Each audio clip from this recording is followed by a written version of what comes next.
cooperation, and also to thank, special thank to the team of TFI, the whole team, who are really providing excellent technical professional job. A tool, I am sure if you test it, it is user-friendly. And this is something I want to say. This is the technical aspect, but what is behind this? And this is also going back to the UNFCCC. This is the tool that can ensure the measurement in standard way to all delegations, to all members country, in transparent way, in transparent way. What is negotiated there? All this voice, the tool here, this tool, this software, is the tool to demonstrate in terrain, in the field, that if you want to be transparent, you have the tool. Let me also go to another aspect I want to express. And you know, my really deep thanks to the TFI co-chairs and all the team for the excellent job.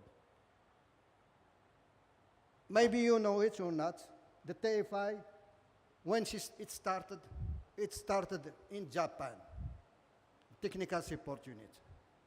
By this, I would really also to address my thanks to the sustained, you know, cooperation and also offer from Japan to host the technical support unit. And all the time, this is not a coincidence. Last semester, I found this one coincidence because we have excellent people like Sandro, Eduardo, Kiyoto. Those are the people. And I was about even to ask Telma if she can change her name, Telma To. But it is not working.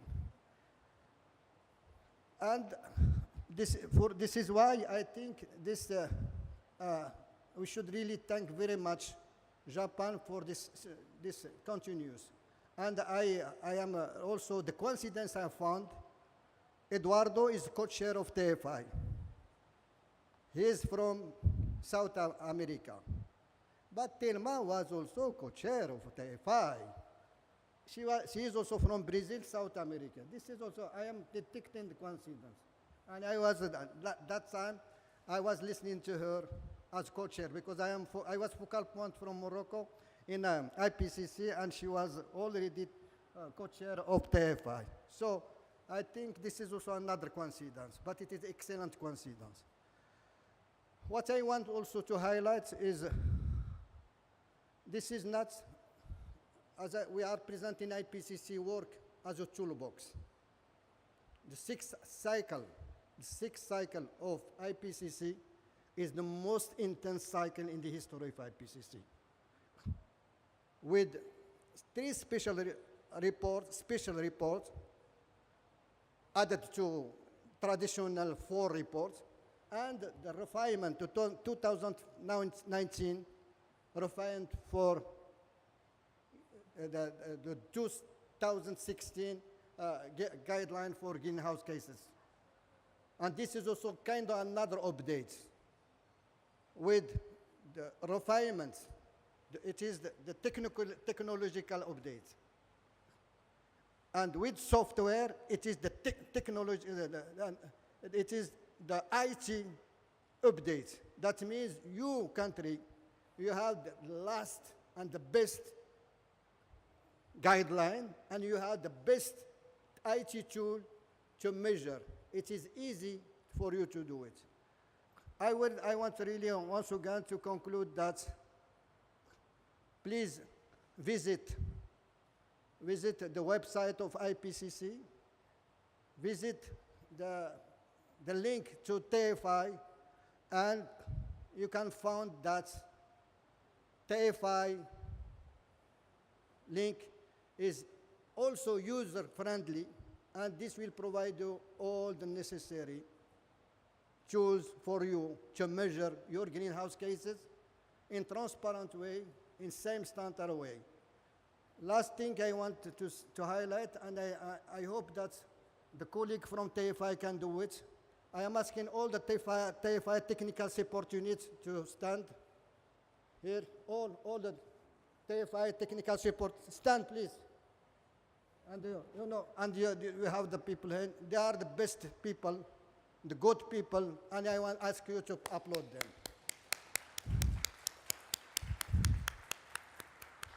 Thank you very much. And this is just a demonstration. I am sure that I didn't forget anything from my statement. But I don't know if Eduardo did it by, you know, just to put me under stress. But I managed it. I hope it was useful for you. Thank you very much. Thank you so much, Abdalah. And now, former TFI co-chair and actually the IPCC vice chair, Thelma Krook. Thelma, you have the floor. Thanks, Eduardo, and thanks, Kiyoto, for inviting me to be here and just give some brief words. Maybe some of you do not know, but before I became vice chair in 2015, I was engaged to this task force on national greenhouse gas inventory since 2002, and then re-elected in 2009. So it was quite a bit of my life with the TFI, and possibly some of the most memory times, I would say. It's having been there from 2002, I remember that our software was very limited. Our software was tier 1, you know, just the default data from the IPCC that, you know, input, and that was it. And then we moved more ambitiously to having it as a tier 2 as well, to be able to input data from the country-specific data. And now I think that you're moving into higher airs, right? So you're going up and up. So it is a pleasure for me to see that through all these years, the TFI has put a lot of effort, a lot of money, a lot of force into having this software. So one of the benefits I see now is that developing countries didn't, need to use the most updated guidelines. Now it's a must. We all will merge into the 2006 IPCC Guidelines. And I must confess that every day, I'm not lying about this, but every single day, the IPCC guidance and guidelines are part of my day. I'm always finding what I need. And it was also interesting because one of the co-chairs of one of the working groups, when you have the working groups, they do this assessment of the literature, all science behind. And when he went to see the guidelines of the IPCC, he told me, hey, there is a lot of science behind it. And I said, there is only science behind it because all these methodologies, all the default data come from the assessment of the scientific literature. So improving a lot now is the refinement 2019. And I think that now making developing countries also more harmonized with the report with the developed countries will really give us a big push into also using the software, and also to see how interoperatively, that I think you're going to talk about, will work, our software also with the software from the UNFCCC. So with that, I welcome everybody. It's a pleasure for me to be here, and looking forward to know a little bit better of where did we get now. Thank you. Thank you so much, Thelma. And now our colleague and friend, Dominique Revet from the UNFCCC Secretariat. Dominique, you have the floor. Thank you, Eduardo, and good afternoon, Mr. Mokssit, IPCC Secretary, and Thelma Krook, IPCC Vice Chair, and everyone in Sharm el-Sheikh, as well as those following us online. So welcome to this side event dedicated to the new generation of the IPCC software, which is jointly organized by the UNFCCC Secretariat and the IPCC TFI. I am Dominique Revet. and I'm the team leader of the GHG support unit from the Transparency Division of the UNFCCC Secretariat. And it's a real pleasure to be here today with you, with colleagues and friends with whom we have been working together for many years already, which allow this incredible project actually to be designed and more importantly implemented, although the IPCC Inventory Software will of course continue to evolve. But today, we want to share with you the excellent news that this next generation of the IPCC Inventory Software is finally available to us on the website of the IPCC. So this is the result of a tremendous work being implemented in the background by both organizations to deliver robust, enhanced software able to facilitate the implementation of the enhanced transparency framework by developing countries. So actually the project concept was initially designed in June 2019 in the margins of a voluntary quality assurance workshop organized in Latin America by the UNFCCC Secretariat when Sandro Federici had just been appointed as head of the TSU.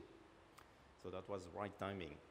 So this was then followed by a much larger meeting with the IPCC TFI in the margin of SB 50 sessions to define the scope and the work and the best way to implement this ambitious project. But in order to take off, the project also needed some, well, at least actually a lot of legal work to be completed prior to its official launch. So you may not know this, but the UNFCCC and the IPCC had concluded an original MOU in January 2016, which had to be then amended in December 2019 to cover the specific work pertaining to the enhancement of the IPCC inventory software. Also, a significant piece of the puzzle was the conclusion in December 2019 of the UN agency to UN agency contribution agreement with the WMO on behalf of the IPCC Secretariat at COP25 for a 2-year period. And this agreement was then extended to allow the work to be completed in 2022. So from the UNFCCC side, this project is entirely funded from the generous support provided by the Swedish International Development Cooperation Agency, SIDA. So we take this opportunity to thank them for their support, and the project has also generated significant in-kind as well as co-financing from other organizations, which is worth acknowledging. So thank you very much. Thank you so much, Dominique. And without spending more time, because we are running behind of the schedule, I will like to pass the floor to our technical support unit head, Sandro Federici, who will present the next 2 presentations. Sandro, you have the floor. Yes, I start with a general presentation on the IPCC inventory software, about its shape and functionalities, and then some of the main features of the new version 2.83. Okay, yes, it's working. So this is how the software is shape. It has a bar of functionalities on top, where you may select all the functionalities. It has all the IPCC inventories categories on the left of the screen, where you select the category where you want to work. And then for each category you may have one or more, usually you have more than one tabs or worksheets, where to work, where to input the data in order to calculate the associated emissions removal. It's free to use, of course. This is the main block of the software, the functionality. We have functionalities to administrate the software, to have at the center the worksheets data where you enter actually your data, you do your calculations. The software contains already the IPCC default emission factors and parameter values, so you may select instead of input those values. It has some special data manager, fuel data manager, land representation, land use, and livestock. These data managers are there in order to facilitate the compilation of the worksheets. Because very often, the data that you input in the data manager, they are cross worksheets. They are used in many of the worksheets of the same sector. It's in some cases also across sectors. You have a functionality for data export and import. Unfortunately, still the functionality is limited to a single year. So this is an area where for sure we will produce new upgrades, because the possibility to export and import the entire time series of data, of course, is a well-desired priority for the users. Then what is also is very important of our software, that is a single point for data archive. You have all the data of the entire inventory in a single database. This is a feature that is almost rare, but is extremely useful in order to properly manage the inventory. The software is based on MS Access, Microsoft software, and Microsoft Net framework for the interconnection of the functionalities. Now, something wrong I did. How I go back with the, sorry. So the current beta version, what are the main features?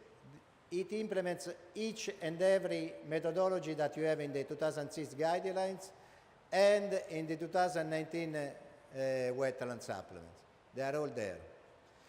It allows to input your country-specific emission factor parameters in any of those equations, everywhere. It allows subnational level reporting. This is a fundamental feature, first for those countries that are kind of federal states, so they may have different tiers also for different area of the country, and so you may go in this way because of subnational, but also to report and to track your nationally appropriate mitigation action into the inventory. You may have a tier 3 dedicated methodology for a portion of your category because it's under a mitigation action, and you may estimate the rest of the category with tier 2 or tier 1 according with the national circumstances.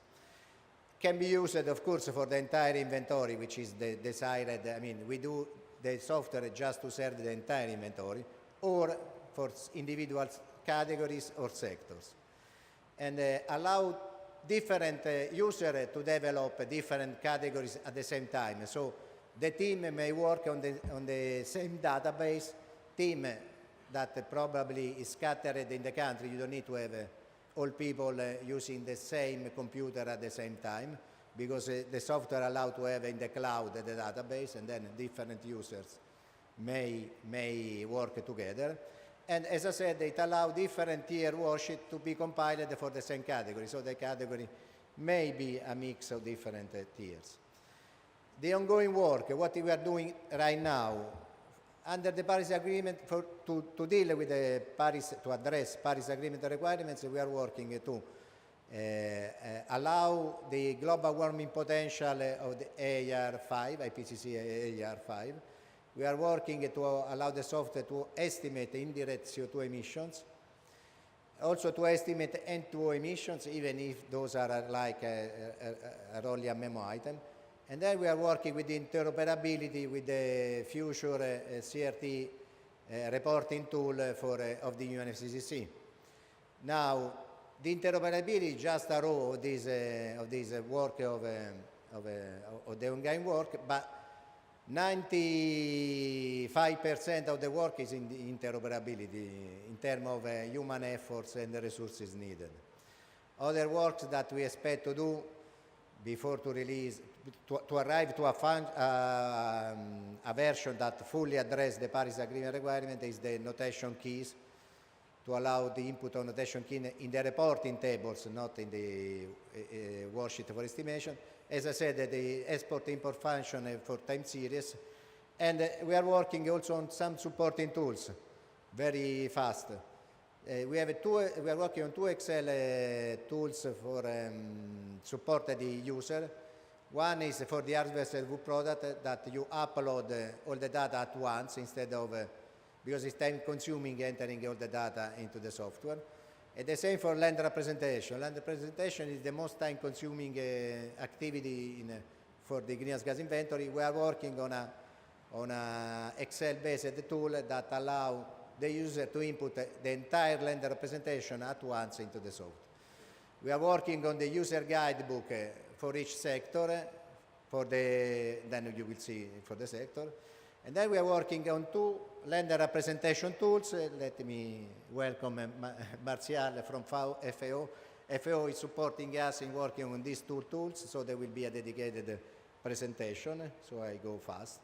Future work means that this is not for the 2023. You may expect this be work in 2024 and onward. To implement approach 2 for the uncertainty analysis and the key category analysis, to have a multiple user at a single category level. Now you have multiple users, but each user may work on a single category only. So a category may be worked only by a single user, not by multiple users. And then the interconnection with the EFDB, so you may not only have already the IPCC default, but you may select directly in the software any value that is contained in the FDB.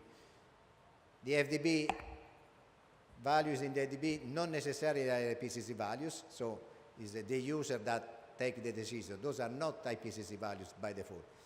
There are the IPCC default value, but there are many other values that are there to serve the inventory compilers, but they are not IPCC default. Downloading version 2.8.3 for the first time, because of the complexity of the software increased very, very much. We have 2 different packages for installation, either for 64-bit or for 32-bit. So before the user, before deciding which of the 2 files download and then install, need to check with this decision tree which is the one that fit his computer available. And then accordingly he download the file. Where to download the file? This is the address. This is a screenshot from the IPCC website now, the IPCC TFI website. You see there is the new version, and you see there are two different files that can be downloaded, either 64 or 32-bit. Be aware that because of this work, we are doing a kind of marathon to improve the software. You may expect almost every 2 months to have a new version released.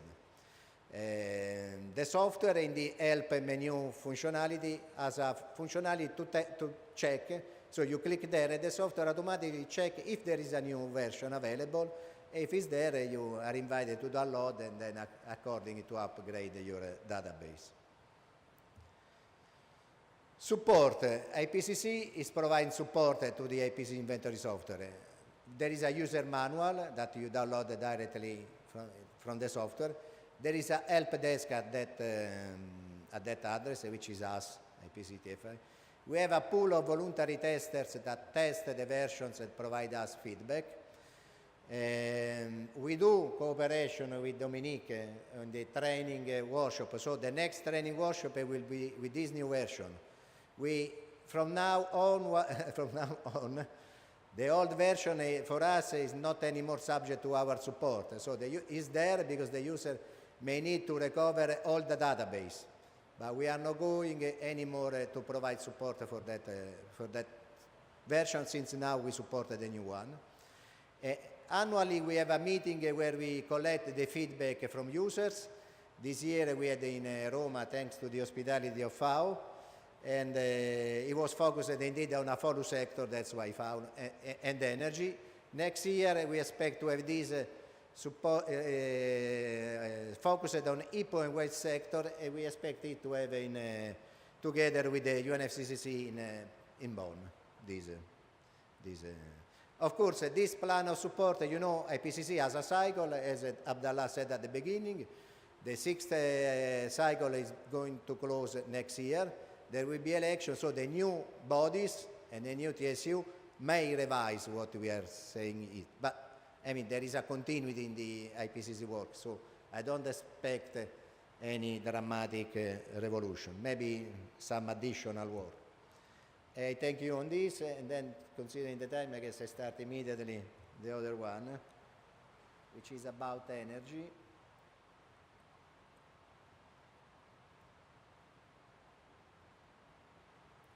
Energy sector.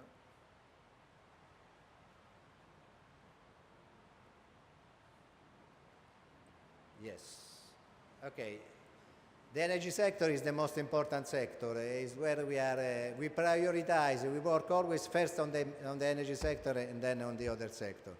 The major updates, as I said, is the subnational disaggregation. So you may report single activities within the national category. The fuel manager that allow to expedite the process and also to reduce the possibility of errors, because if you need to input always the same value, you may do some typing error. Higher tiers, as I said, all the methods that are in volume 2 of the IPCC guidelines are now implemented in the software. And accordingly, there are improvements in the worksheet structure and layout. This is the energy sector. You see the subnational disaggregation is very easy. You have the first column, which is subdivision. Could be a specific power plant, it could be a region, it could be a city, it could be a company, whatever is the side of the country, of the user of the inventory. Oops. The fuel manager. The fuel manager contains the main parameter of fuels: fuel type, calorific value, and carbon content. According to this, the software also calculated the CO2 emission factor, because according to the IPCC default assumption is that all carbon is fully oxidized to CO2. In case this is not the case, the user will input in the worksheet its country-specific, user-specific, emission factor. All the information input in the fuel manager automatically transferred to the worksheets. Let me give you. This is, I hope you see something. This is the fuel manager. You see there is a long list of fuels. You see that the software manager may work either with the net calorific value or with the gross calorific value. However, all IPCC default are with the net calorific value. So if you select the gross calorific value, all those default values that you see there disappear also for the IPCC default fuels. Then those need to be input. Higher tiers, especially we have in stationary combustion, you have the disaggregation according with the technology type and the penetration rate of this technology. For mobile combustion, you have the disaggregation because of vehicle or equipment type, as well as operating condition and road types, and emission control technology. So there are many levels of disaggregation according to which the estimate is produced. For fugitive emissions, you have for coal, the further disaggregation according with the coal rank and the emission rate before the abandonment. For fugitive emission, these are for abandoned coal mines. And for oil, the further disaggregation of venting and flaring according with the quantity of gas actually vented and flared and its chemical composition. Allora, improvement of the worksheet structure. For this sector, but also for the other sector, the logic, the rationale applied was to try to combine the tiers in worksheets according with the structure of the. If this was allowed, in some cases, tier 2 or tier 3 equation just require an additional column. In this case, it's very easy to have in the same worksheet all the three tiers. For tier 1, you won't be filling the column that is not relevant for tier 1. Or we added additional worksheets to deal with specific tier equations. The total for the energy sector means that there are 166 worksheets. This doesn't mean that to compile an inventory for the energy sector, you shall compile all these worksheets. This is just to provide all the flexibility to deal with your national circumstances. Within those worksheets, we expect that you find the worksheets that properly deal with your tier 1, tier 2, or tier 3. Oops. I did something, okay. This is a case, you see, for a stationary combustion, you have a couple of worksheets that deal with the three tiers. So it depends on how you fill the data. If you use tier 1, for instance, the fuel unit is defined by the IPCC default for that fuel, or you may select the unit, different unit, according with your data statistics. Then in the fuel consumption data still you have, sorry, this is the second worksheet, the fuel combustion emissions. You have the calculation, and this calculation is made according either with the technology penetration, this is a kind of tier 3, but if you put 100% it's tier 1, so technology penetration is not part of the calculation in practice. For road transportation, we could not do that, and then you have additional worksheets. You don't have just the two worksheets, fuel consumption data and fuel combustion emissions, which is this one. These are similar to the other one, but you have additional worksheets. Here you see you have vehicle type instead, emission control technology is additional, as additional, I guess I cannot go back, but anyway. As additional columns, which additional stratification. Okay, you may apply filters when you fill the data if you wish, because if you fill hundreds of rows, no, this functionality is very important in order to, when you rework or you want to check some particular data through the filtering, you may easily select the row that you, or the set of rows that you wish to work. Okay, and then you have additional worksheet, like this is a tier 3 just for CH4 and N2O, because this could not accommodate in the main couple of worksheets that remain valid for tier 3 for CO2, but they don't fit for CH4 and N2O. Okay, and then you have an additional, this also is an IPCC equation, this is a fuel consumption validation. This is not to estimate emissions removal, but to double check if you are actually using all the data on fuel consumption in your calculation, you are missing something or you are double counting. Then there are worksheets where we mapped, now we mapped for each category and subcategory, subdivision, you see how many worksheets are available to accommodate your inventory. I'll be very fast because we don't have much time. But anyhow, this is the entire mapping. These presentations are going to be published. This is,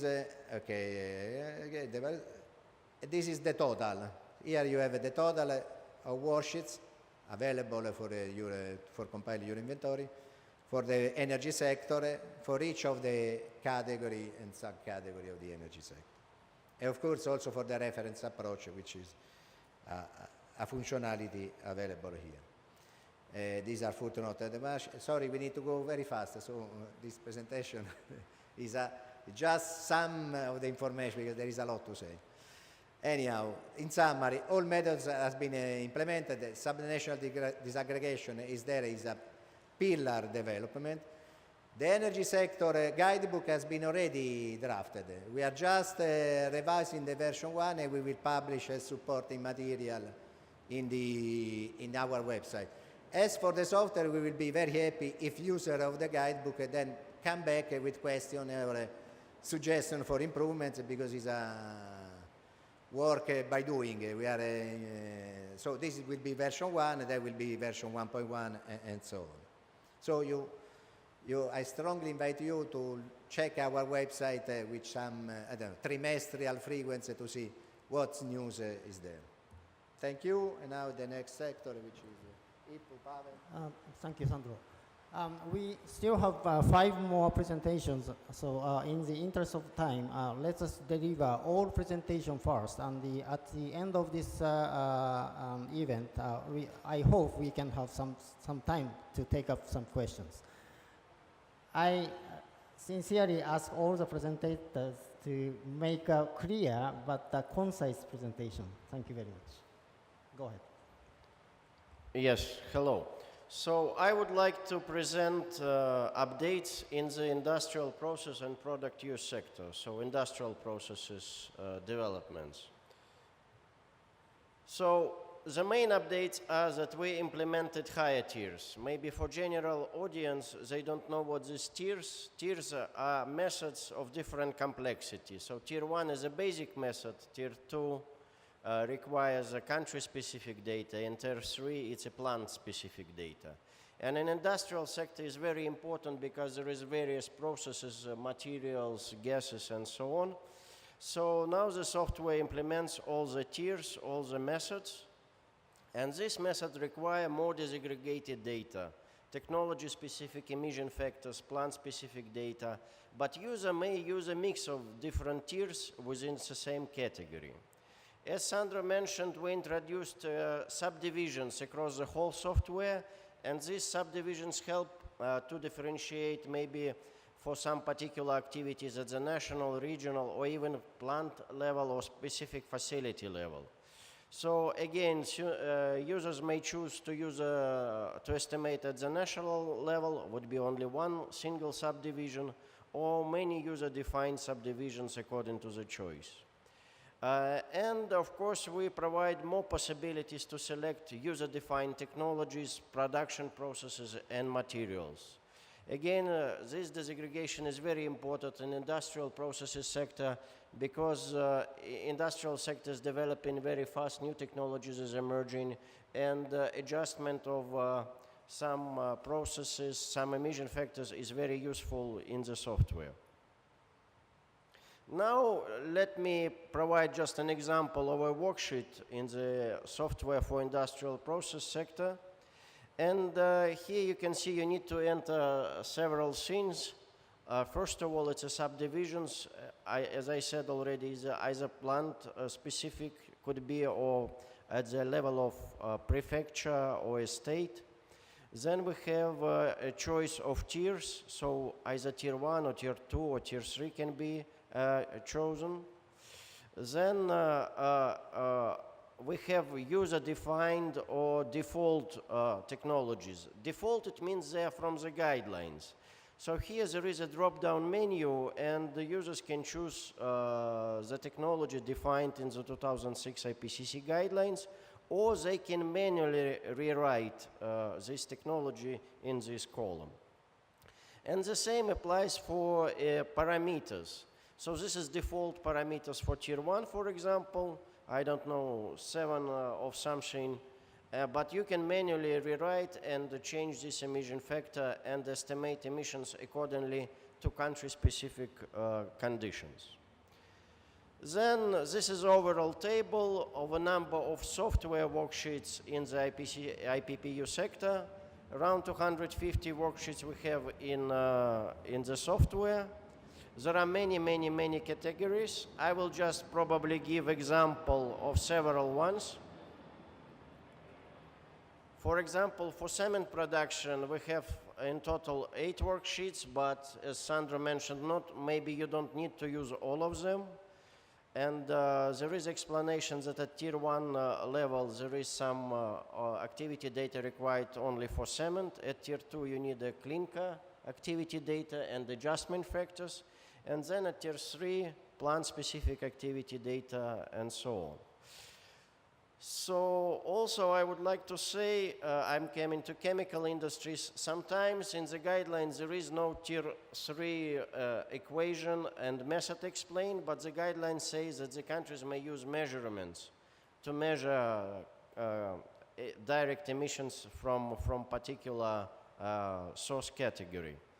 So then software implements tier 1 and tier 2 emission factors, and then countries can do tier 3 if they need to do tier 3 by measurements. For petrochemical industry, the same guidance apply for all subcategories, and one worksheet could be used for activity data for tier 1 and tier 2. And then at tier 1, maybe it's only emission factor approach, and at tier 2, it's a mass balance approach, according to the guidelines.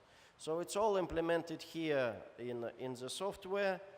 Again, this presentation will be on the website. I will not go into details in each and every category. Again, just to demonstrate that there are many worksheets in various categories. Tier 3 can be very complex and can be 3 Tier 3 methods for one particular category, like here in fluorochemical production, so many worksheets at Tier 3 level. Iron and steel industry and metal industry in general are the major source of emissions in many countries.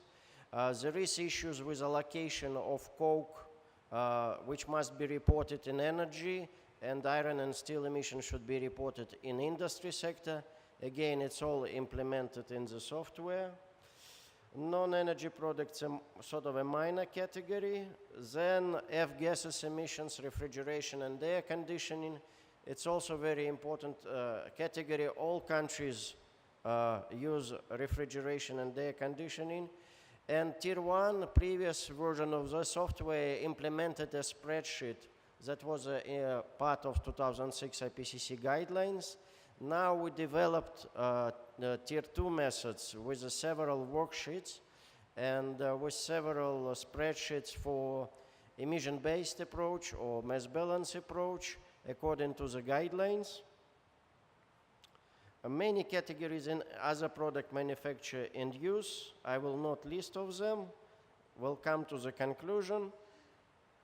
So all methods provided in 2006 IPCC guidelines are implemented in the software. There is a flexibility to meet national circumstances, and this flexibility is ensured. As per tiered approach, countries may choose what they want to estimate and to report. Subnational reporting in this sub-aggregation level allows tracking specific activities emissions. Sometimes it's very important at the country level. And the guidebook for IPPU sector is underway. We produced a first draft for category 2A. We will working on it. And this guidebook will explain step by step how to enter activity data, how to enter emission factors. Will be some hints and explanation how to navigate the software, and it's very user-friendly. Thank you very much. Thank you, Pavel. Next again, Sandro. He's talking. He will talk about the affordable sector.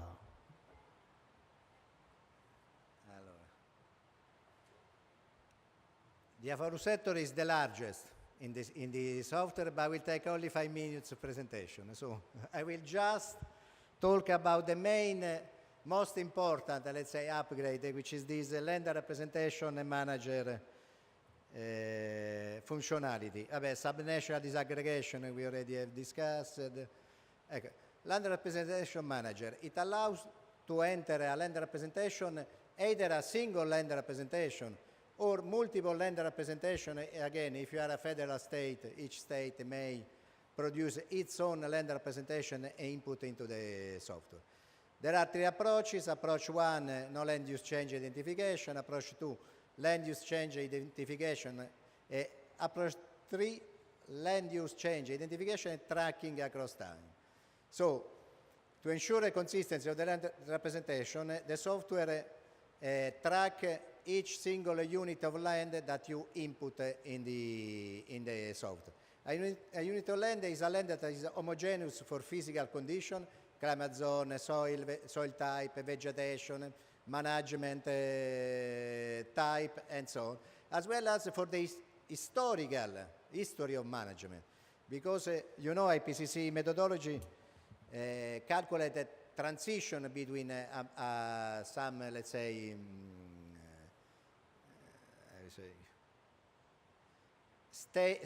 steady state level of stocks to other steady level states of according with different type of management, use, and so on.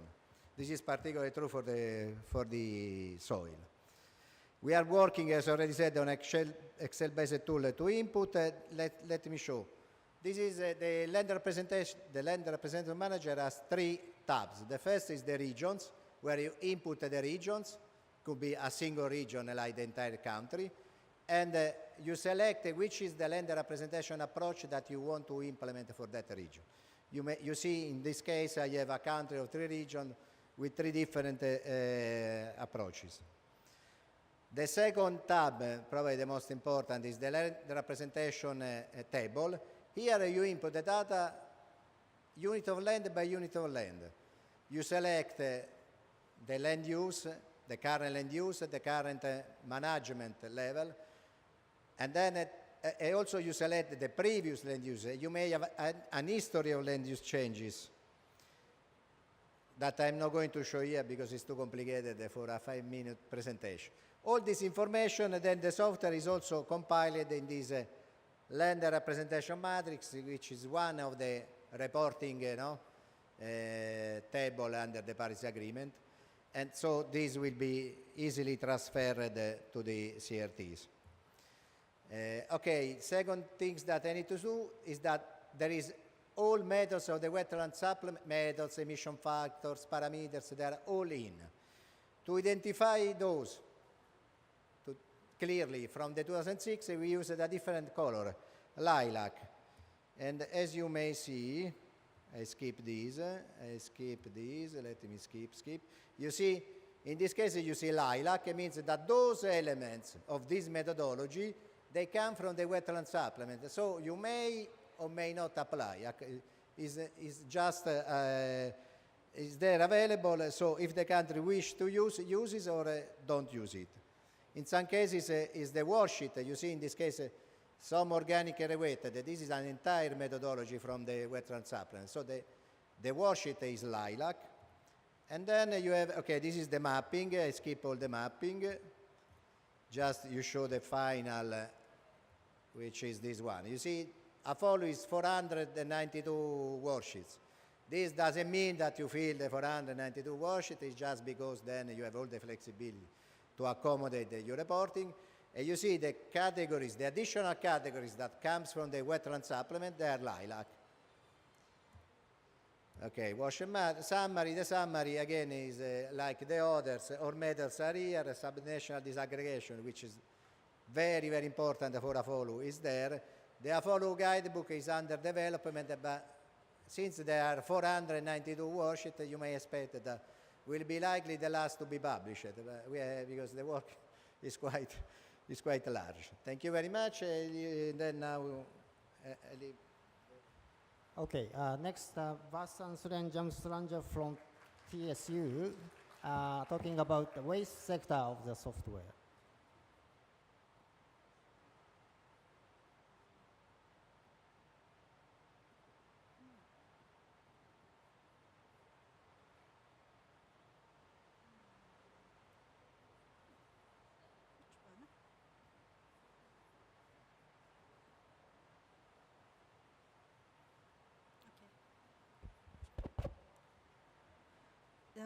Good afternoon to everyone. So in the waste sector of the inventory software, we also have several improvements, updates. Major updates include subnational disaggregation at category level and implementation of Tier 3 methods of the 2006 guidelines, and also methods of the wetland supplement, and improvements in worksheet structure and layout. So subdivision functionality allows estimation of emissions at subnational level. For example, for solid waste disposal site category, methane emissions from solid waste disposal sites can be estimated by climate region. For example, if a country has different climate regions, then the decay rate will be different in each region. So here is an example of a worksheet of solid waste disposal category. And under parameters tab, there is subdivision cell. And click here, user can define subdivisions and select appropriate climate region from the drop-down list here. 2006 guidelines provide an equation for estimation nitrous oxide emissions from waste incineration based on site-specific data and flue gas concentration. This equation is for tier 3. So software implements this equation for incineration of waste category.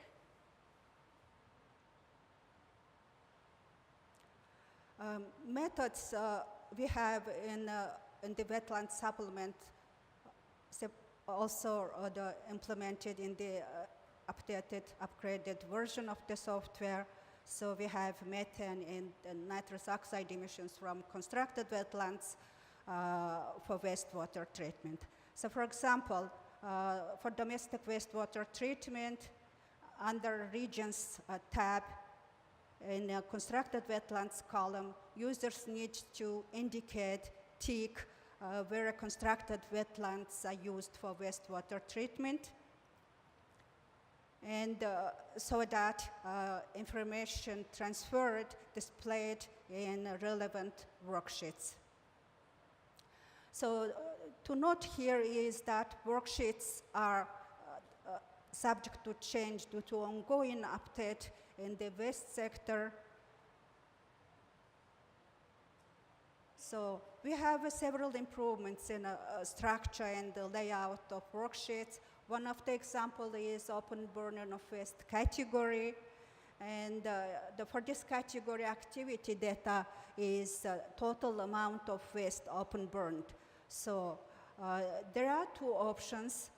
If national data on total amount of waste open burned is not available, then users can use equation provided in the 2006 guidelines to estimate total amount of waste open burned.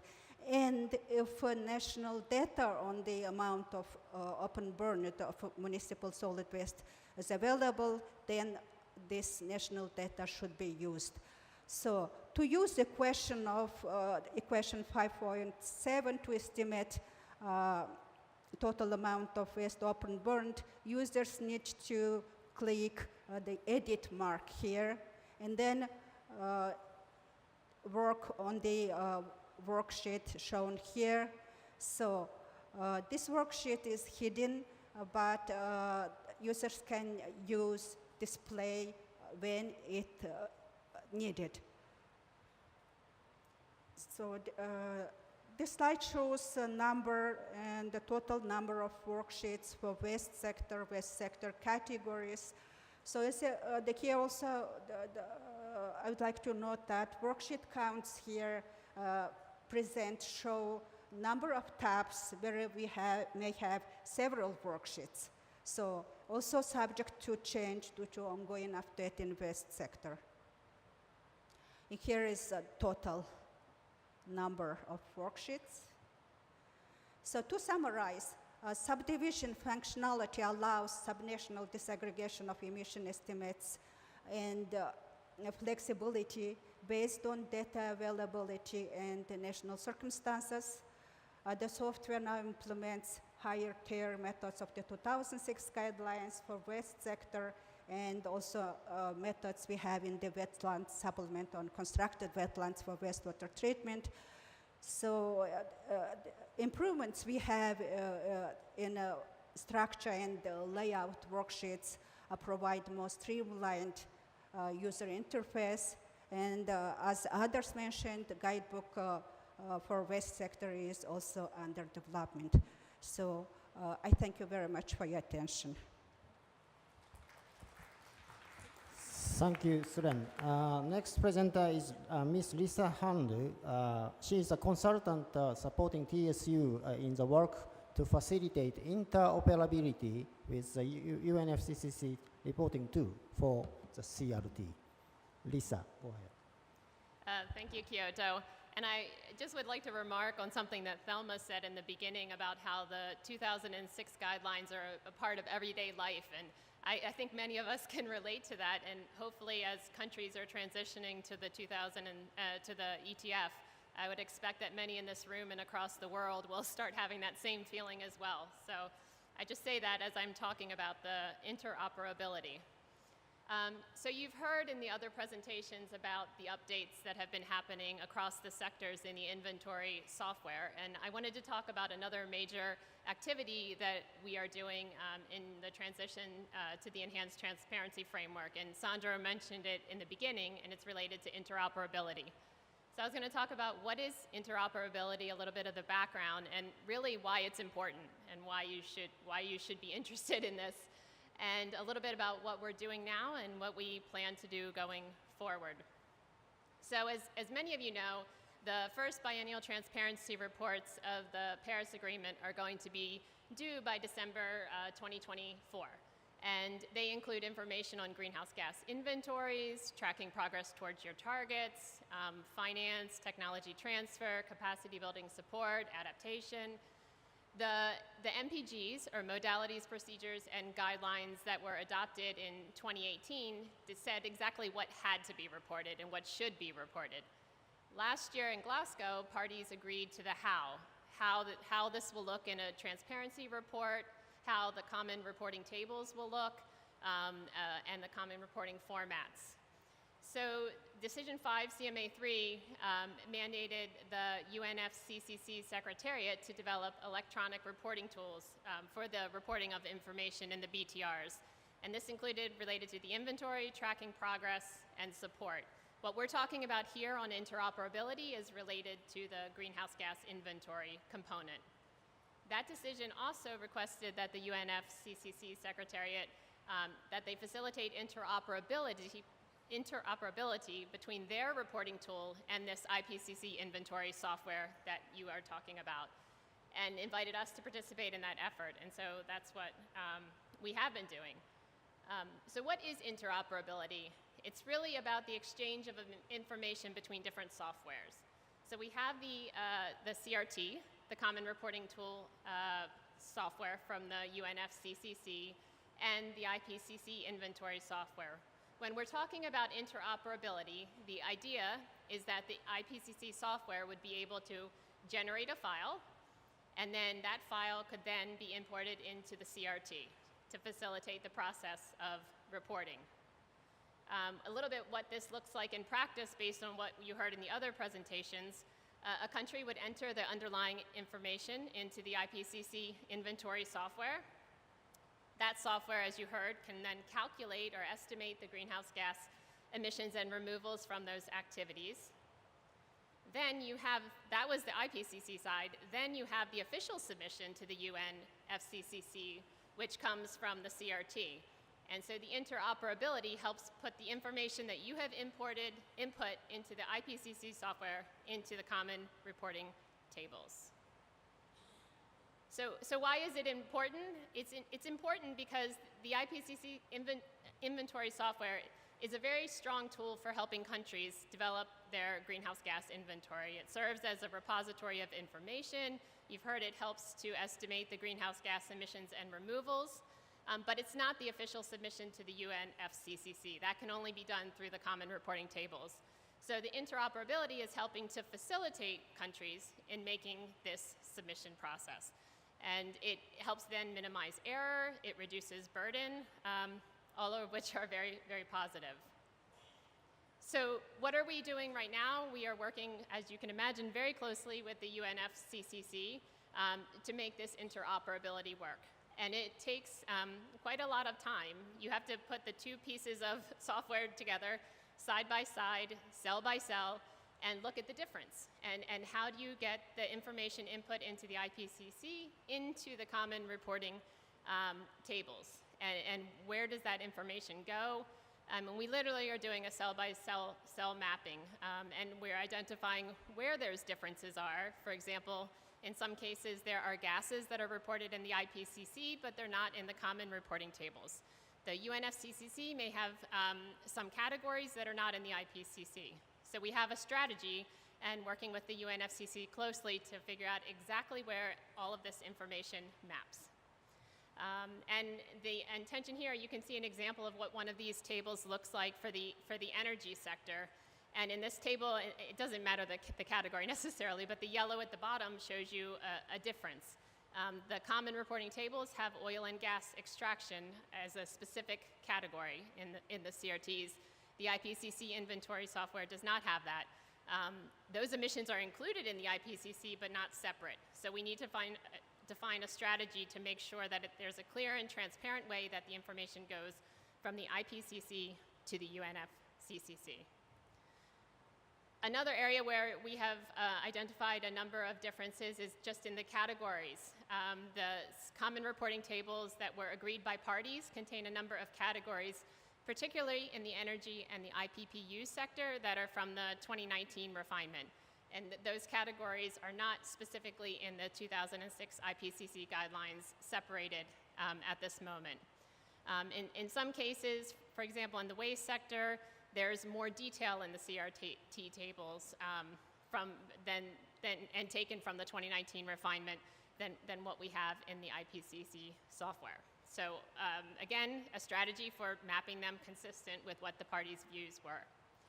Going forward, we need to look for an approach for confidentiality. As inventory software, this is calculating greenhouse gas emissions, so you actually need the activity data in the IPCC software. So we need to look forward how to address that in the interoperability work.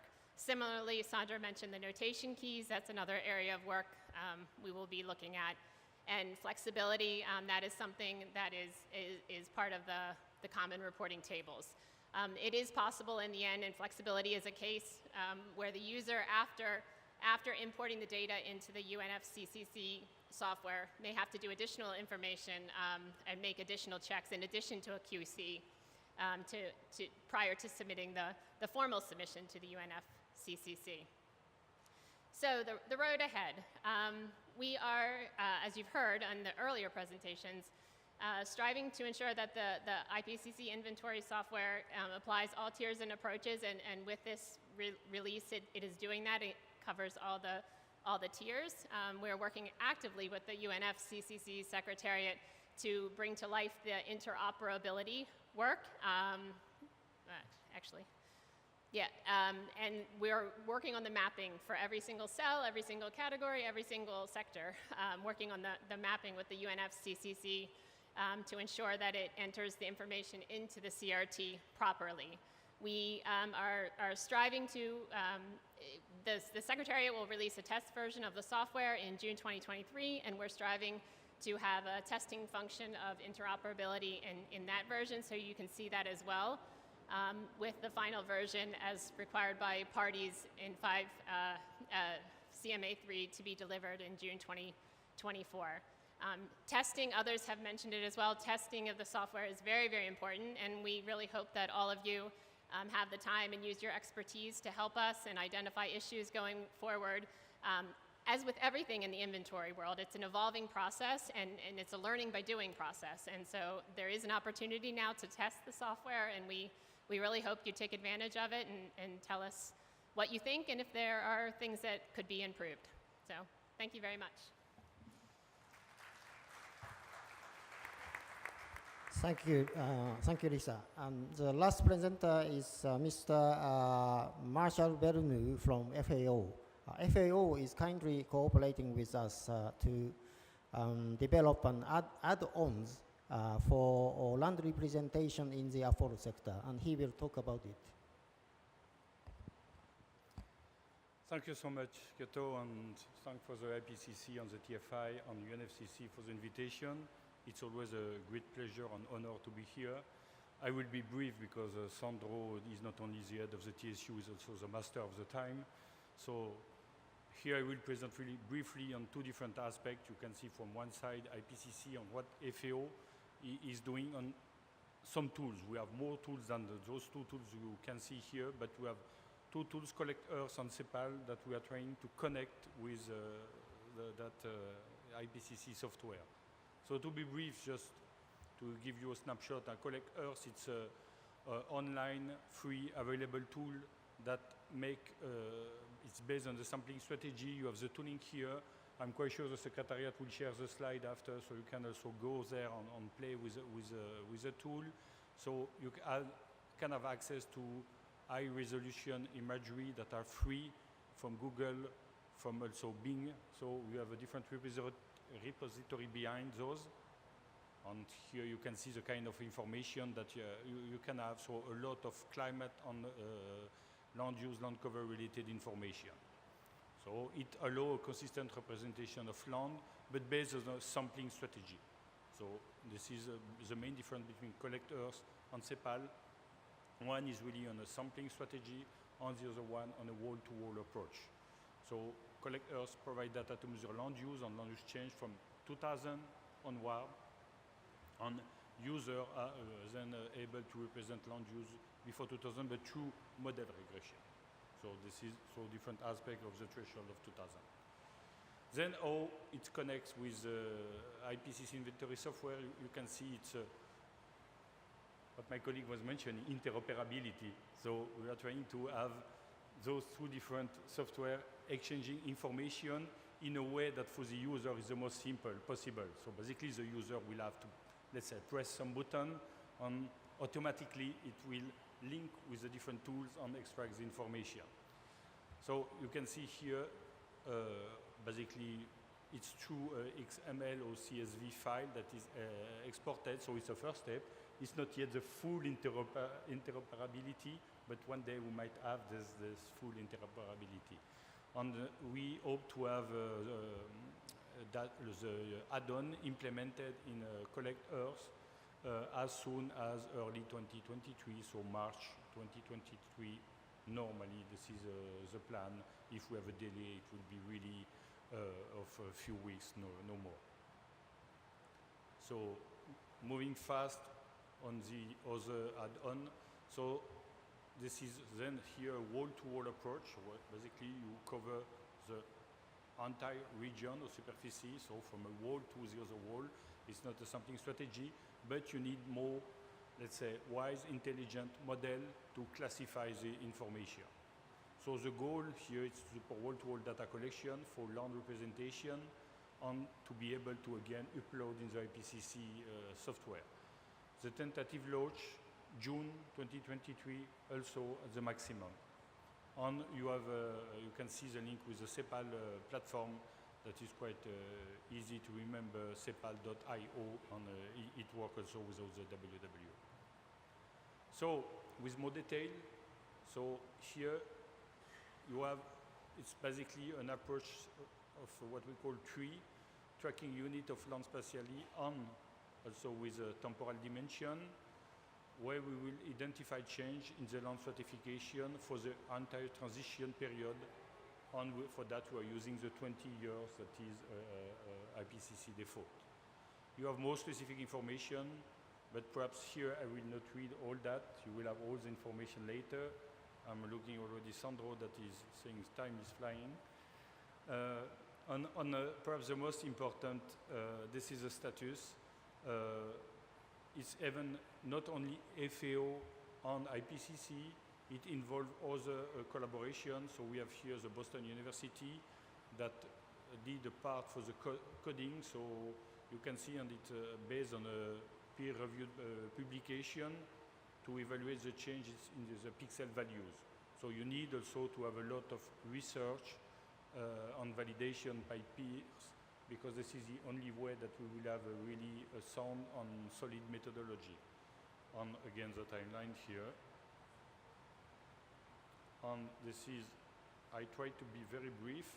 You have the link for the Open Forest repository, where you can find the two tools that I have mentioned here, but much more tools also that you can use for, that can be also useful for countries to help in reporting in different aspects, also to develop their own emission factor, or also on activity data. So this is also a very useful repository. I invite really all of you on, as it is FAO, like IPCC and UNFCCC, it's all a public domain. So basically there is no fee. Sometimes you need just a registration to have an access that is you and not other person, but only. So thanks again for the attention. Thank you.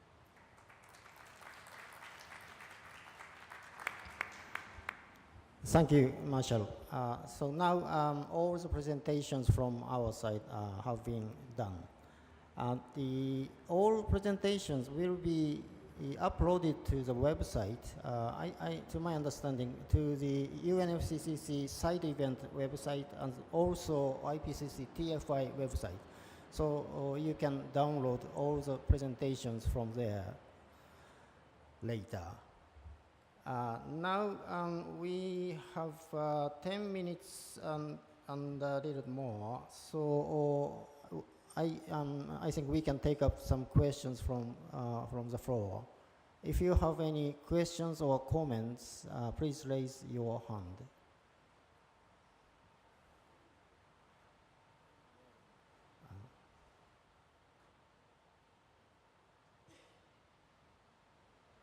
No. That lady. Hello, thank you for the presentation and for the effort paid on improving the reporting. It's really of importance for us in the developing countries because we have faced several problems regarding, especially in relation to fuel and maybe also to the land use. Just to say, two questions. First, I understood that the new PTR should be done using this. This is towards the end of 2024. So in 2 years' time, we can say. That's the one question. So if we want to do this, I think there is a need for a continuous, if you can say, series of capacity building, especially for developing countries. And also the question is about, is that, if you can say, an internet connected software, or we can download it alone and work on it alone, because it's really difficult if it is only internet based. I mean, if we need only to be connected, especially if we need to have multi-users and to make the things not very central. I don't know, it's just the questions that I have in my mind. Thank you. Thank you very much. Let's answer. Okay. Capacity building needs, we fully aware of that. But at this moment, there is no concrete plan. But we will definitely closely cooperate with the UNFCCC Secretariat to try to provide as much, support to those who need it. And the internet connection, this IPCC inventory software can be downloaded from the website, and without internet connection, that can be used.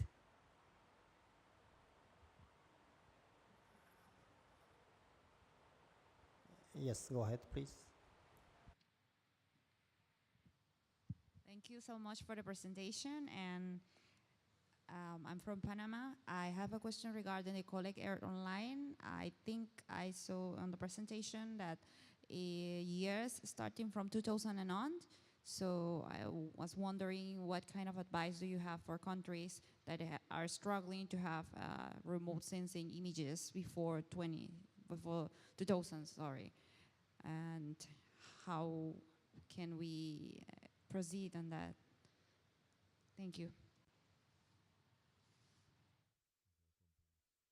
So this is a very interesting question. I know I can see around. 2000, because this is the most reliable information we have and the more consistent, let's say, stock of available image. But we can go backward. But the problem you have seen is based on with model interpolation. So the error might be a little bigger. But this is, my answer is quite generic. Then we have to see on the different region of the world, because the cover was not equal, and also you have cloud density that can interact. So to respond correctly to your question, we should really look at your region, what is feasible, and if it's really able to go. We guarantee from 2000 onward, but perhaps we can go more back in time. So, but it really depends on the different context. Thank you. Thank you.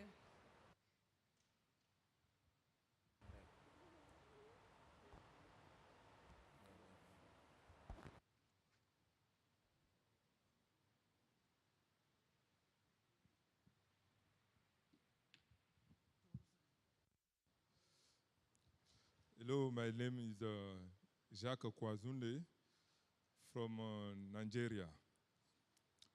My question is, as I can see, the IPCC software help to estimate emission and also to organize activity data, emission factor. I'm wondering if it could be used as a software to archive activity data, emission factor, and emission, or still do we need to develop a parallel database for inventory while we are using IPCC software? The IPCC software has a functionality of backup. So you may, at any time, backup and then store wherever you wish all the data. So yes, it works as an archive. As an archive of the current status, but also thanks to the backup. Every week, I don't know, you do a backup and you store. You also an archive of the historical development of the software. Of the inventory. This is very important because sometimes you do errors and you want to come back. If you have the backup copies, you may come back at any point in time you wish. Otherwise, of course, you cannot recover. You need to rework. So yes, it is a powerful archive because so far as I know, it's the only software that archives the entire inventory, all sectors, all categories, everything. So yes. So it's also advisable for developed country to consider the use of this software, not only to develop. Okay, please.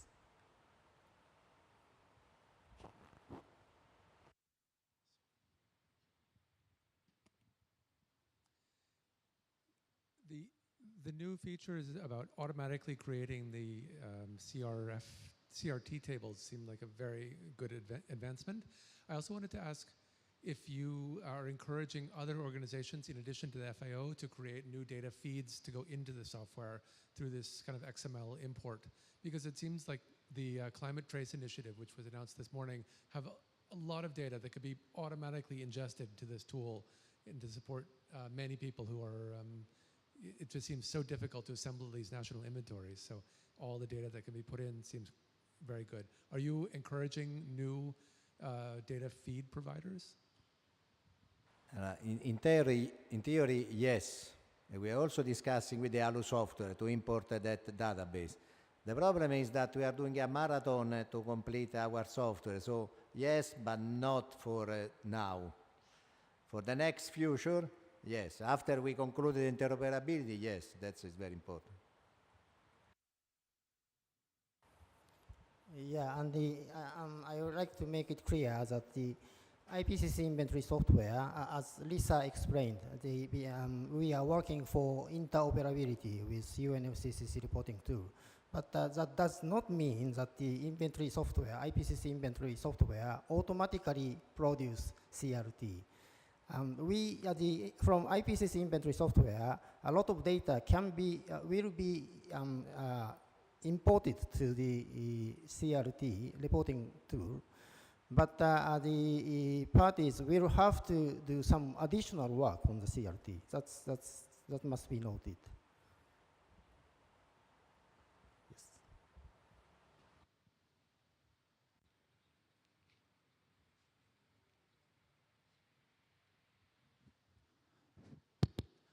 First, thank you very much for your presentations. They were excellent and answered many questions that I already had.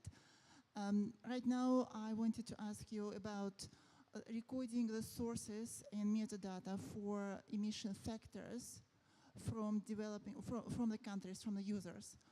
Because I understood that now the software can record emission factor, which is not default. but does it record also the source for that emission factor and who and when wanted to enter it? Because, for example, if a country does it now, tomorrow the next person comes in the office and doesn't know what it is about, where it comes from. So would you comment on that, please? Now I can not show, but each row, you have seen another worksheet that they have rows. Each row at the end has an icon. If you click that icon, it opens a pop-up where you may record all the information relevant just for that row. So yes, this information can be input there. At the moment, it cannot be exported. We will make those exportable, but can be input, yes.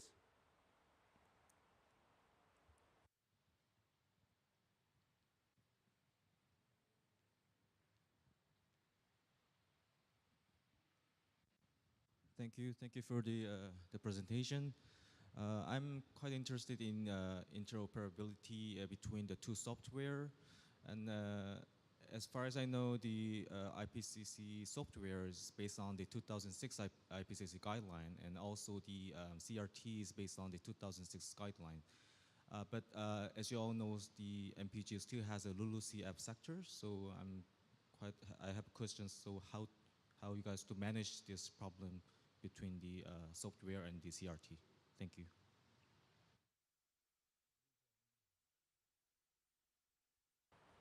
Hi, thanks for your question. Yeah, that's actually one of the most complicated parts. It's part of the detailed cell-by-cell mapping. It is possible to go, as you said, the IPCC Inventory Software, it has the AFLU, and the parties have agreed to separate agriculture and LULUCF reporting. And so there is a matter of really looking at the actual categories, looking at the 2006 guidelines and the footnotes by parties, and to determine what the parties wanted, and make that category mapping. This is actually one of the reasons that we plan on publishing also the kind of examples of the tables that we showed, so that you can clearly see the mapping that is used going from the IPCC software to the CRT. Thanks. Maybe this is the area of work, of the largest work needed, because we need to do some modification in the software in order to make the software capable, for instance, for biomass burning in cropland, to split between what is biomass burning in cropland and what is burning of agricultural residues, because the software at the moment doesn't know this. We are doing these fixes, but it's a long list of fixes. Yeah, because the CRTs are not identical to the... Okay, then probably the last question.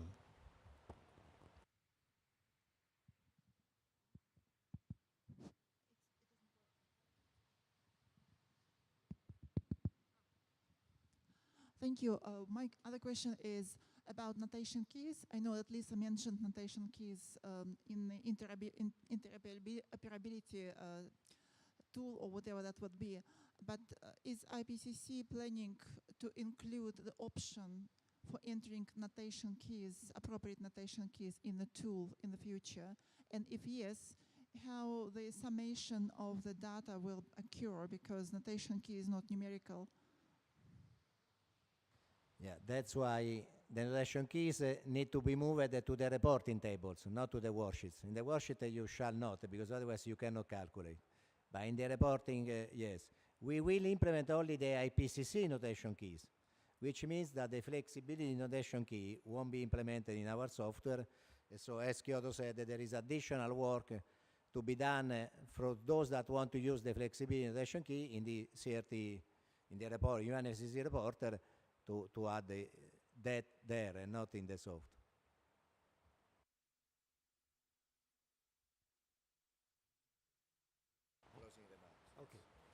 Okay, then I think we can close this side event now.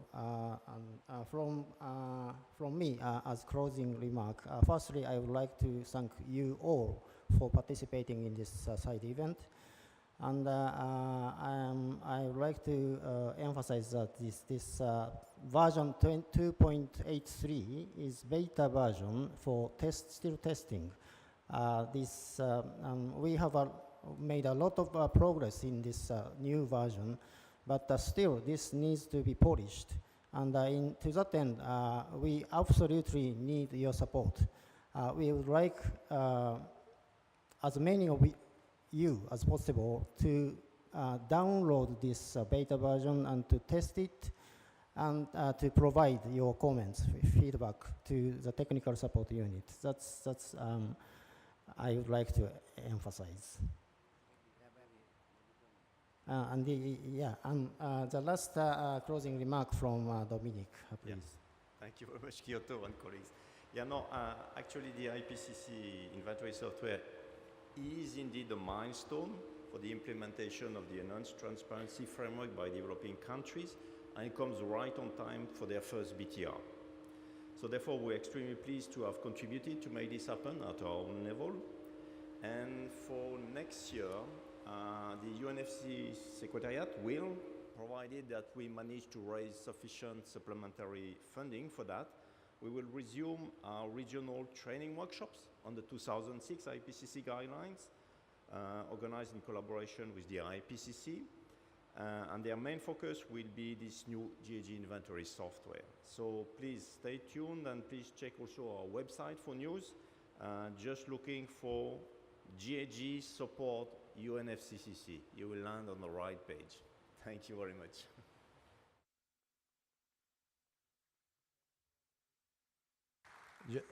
This is just to advertise that we are going to have another event on Saturday in the IPCC pavilion about all our activities, because this is just one and not even the most, for IPCC it's not the first activity that we do. And we will repeat this event in the second week for those that arrive in the second week. So if you have colleagues that want to attend this event in the second week, will be next Monday still in the IPCC pavilion. We will have again a presentation of the software. Thank you very much. Let me say another word, sorry, I didn't say. We developed the software thanks mainly to the support of UNFCCC Secretariat, Dominique, to US EPA, and also thanks to the IPCC Trust Fund that is supporting us. Thank you.